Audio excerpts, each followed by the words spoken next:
কেউ যদি অজু করার পর সূরা কদর একবার পাঠ করেন, তার আমলনামায় 50 বছরের নেকি লেখা হবে।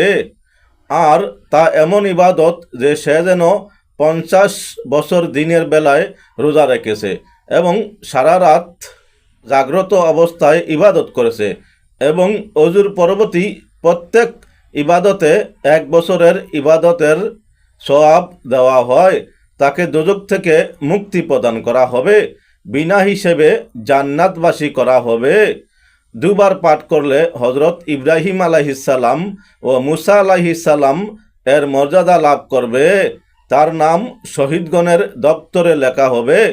3 বার পাঠ করলে হাসরে নবীদের দলভুক্ত করা হবে, জান্নাতের 8টি দরজা খোলা হবে, বিনা হিসাবে আযাবে জান্নাতে প্রবেশ করানো হবে।